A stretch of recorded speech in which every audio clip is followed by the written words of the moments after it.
Rossiya Eronga dronlar, oziq-ovqat va dori-darmonlarni yuborishga tayyorgarlik ko'rmoqda. Eron Isroil va AQSh bazalariga 80-zarbalar to'lqinini e'lon qildi. Pokiston Afg'onistonni yana o'qqa tutdi. Qurbonlar bor. Tramp Shavkat Mirziyoyevga maktub yo'lladi.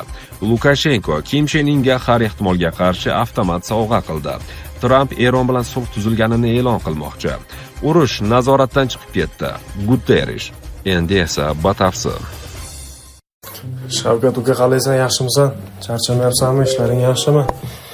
Kecha pul so'ragan ekansan, bankka bora olmadim, shamollaganimdan.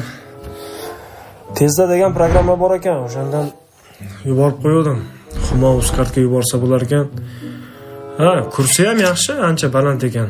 Yana eng zo'rini aytaymi, karta raqaming esimdan chiqib ketdi. Telefon raqamingni yozsam, 4-5 ta kartang chiqib keldi, tashlab qo'ydim. Mayli, charchama. Eron Isroil va AQSh bazalariga 80-zarbalar to'lqinini e'lon qildi. Eron eskalatsiya boshlanganidan beri Isroil va mintaqadagi AQSh harbiy bazalariga qarshi 80-raketa zarbalari to'lqinini e'lon qildi. Bu haqda Islom inqilobi qo'riqchilari korpusi e'lon qilgan.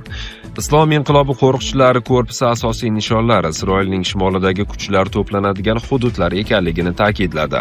Ularning ta'kidlashicha, ular hech qanday cheklovlarsiz katta raketa hujumlari va dron hujumlariga duchor bo'ladi. Asosiy nishonlar Tel Aviv, Kiryat Shmona va Fors ko'rfazdagi 4 ta AQSh harbiy bazasini o'z ichiga oladi. Islom inqilobi qo'riqchilari korpusi hujumlar suyuq yoqilg'i va qattiq yoqilg'i raketalari, aniq boshqariladigan bombalar va jangovar dronlar yordamida amalga oshirilganini da'vo qilmoqda. Rossiya Eronga dronlar, oziq-ovqat va dori-darmonlarni yuborishga tayyorgarlik ko'rmoqda. Rossiya Islom Respublikasini Qo'shma Shtatlar va Isroilga qarshi urushda qo'llab-quvvatlash uchun Eronga dronlar, dori-darmon va oziq-ovqat yuborishni boshlashga tayyorgarlik ko'rmoqda. Bu haqda Financial Times xabar qilgan. Ta'kidlanishicha, G'arb razvedka ma'lumotlariga ko'ra, Moskva va Tehron harbiy harakatlar boshlanganidan ko'p o'tmay dronlarni yetkazib berish bo'yicha maxfiy muzokaralar olib borishgan. Tramp Eron bilan sulh tuzilganini e'lon qilmoqchi. Shanba kuni kutilayotgan muhim bayonotda Tramp Eron bilan sulh tuzilganini e'lon qilishi mumkin, deb yozmoqda Isroil telekanali.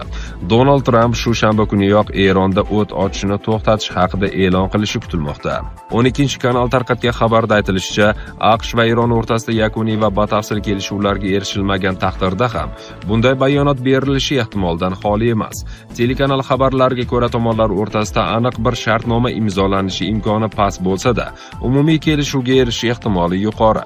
Shu sababli Isroil bunday ssenariyga tayyor turish kerakligi aytib o'tilgan. Pokiston Afg'onistonni yana o'qqa tutdi. Qurbonlar bor. 25-mart kuni Pokiston Afg'onistonning Kunor viloyatiga qilgan hujum oqibatida 2 kishi halok bo'ldi. Bu haqda Afghanistan International xabar qilgan.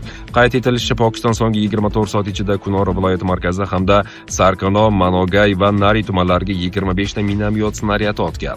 Hujumlar oqibatida 2 kishi halok bo'lgan, yana 7 kishi jarohatlangan. Afg'oniston axborot va madaniyat boshqarmasi vakillari jabrlanganlar tinch aholi ekanini, ular orasida ayollar va bolalar ham borligini ma'lum qilgan. Nari tumanidagi Pashangar hududida minomyot snaryadi turar joy binosiga tushib, 1 kishi halok bo'lgan, yana 3 kishi jumladan ayollar va bolalar jarohatlangan, deydi viloyat politsiyasi qo'mondonligi matbuot kotibi Farid Dehqon. Shuningdek, Sarkon tumaniga qilingan hujumlarda yana 3 nafar tinch aholi jarohat olgan. Hozircha Pokiston rasmiylari ushbu hujumlar yuzasidan izoh bermagan. Tramp Shavkat Mirziyoyevga maktub yo'lladi. 26-mart kuni O'zbekiston Respublikasi prezidenti Shavkat Mirziyoyev nomiga Amerika Qo'shma Shtatlari prezidenti Donald Trampdan maktub keldi. Bu haqda prezident matbuot kotibi Sherzod Asadov xabar qilgan. Amerika yetakchisi o'z maktubida O'zbekiston rahbarining joriy fevral oyida bo'lib o'tgan Tinchlik kengashining ilk yig'ilishidagi ishtirokini yuksak baholagan. Prezident Shavkat Mirziyoyev O'zbekistonda ulkan natijalarga erishayotgani ta'kidlanib, mamlakatga tashrif bilan kelish taklifi uchun minnatdorchilik bildirgan. O'z navbatida prezident Donald Tramp O'zbekiston rahbarini Tinchlik kengashining navbatdagi yig'ilishiga, shuningdek Mayamida o'tadigan G20 sammitiga taklif etgan. Yaratgan sizni va O'zbekistonning buyuk xalqini yorlaqasin, deyiladi maktubda.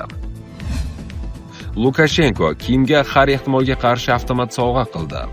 26-mart kuni Belarus rezidenti Aleksandr Lukashenko Shimoliy Koreyaga tashrifi doirasida mamlakat yetakchisi Kim Chen Inga o'z mamlakatida ishlab chiqarilgan avtomatni sovg'a qildi.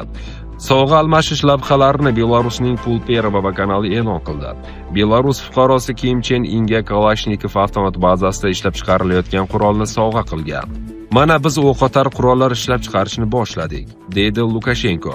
Kim Chen Inning qurolni ushlashini, xususan, zatvor ramasini orqaga tortganini kuzatarkan, Lukashenko hammasi to'g'ri, qurolni ishlatishni biladi deya qayd etgan. Har ehtimolga qarshi, mabodo dushmanlar paydo bo'lib qolsa, dedi Lukashenko sovg'ani topshirish vaqtida. Shimoliy Koreya yetakchisi esa Lukashenkoga sovg'a sifatida an'anaviy qilich va Belarus rezidenti tasviri tushirilgan ko'zani topshirgan. E'lon qilingan videoda tarjimon Lukashenkoga ko'za chig'anoqlar bilan bezatilganini aytayotgani aks etgan. Bizda qurol uchun pul berish odat tusiga kirgan, dedi Lukashenko va Kim Chen Inga ichida tanga bo'lgan qutichani uzatgan. Urush nazoratdan chiqib ketdi. Guterres. Yaqin Sharqdagi urush nazoratdan chiqib ketgan. Bu haqda 25-mart kuni Birlashgan Millatlar Tashkiloti bosh kotibi Antonio Guterres BMTning Nyu-Yorkdagi qarorgohida jurnalistlar oldida bayonot berdi. U mintaqadagi va butun dunyodagi ko'plab vakillar bilan yaqin aloqada ekanligini ma'lum qilgan. Hozirda muloqot va tinchlikka qaratilgan bir qator tashabbuslar amalga oshirilmoqda.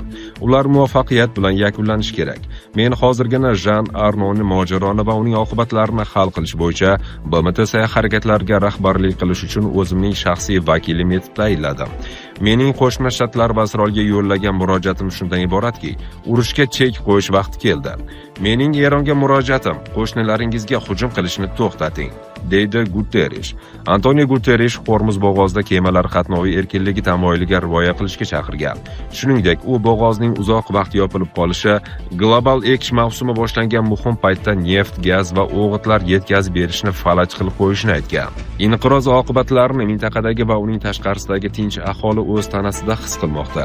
Men Livanga yaqinda qilgan tashrifim chog'ida ushbu oqibatlarning ba'zilarini o'z ko'zim bilan ko'rdim. U yerda ham urush to'xtashi kerak. Hizbulloh Isroilga zarba berishni to'xtatish lozim. Isroil esa Livanga qarshi harbiy operatsiyalarni va tinch aholi eng ko'p jabr ko'rayotgan zarbalarni to'xtatish kerak. Guterresning aytishicha, BMT urush oqibatlarini minimallashtirish uchun bor imkoniyatlarni ishga solmoqda. Biroq hozirda gumanitar operatsiyalarni o'tkazish qiyinlashgan.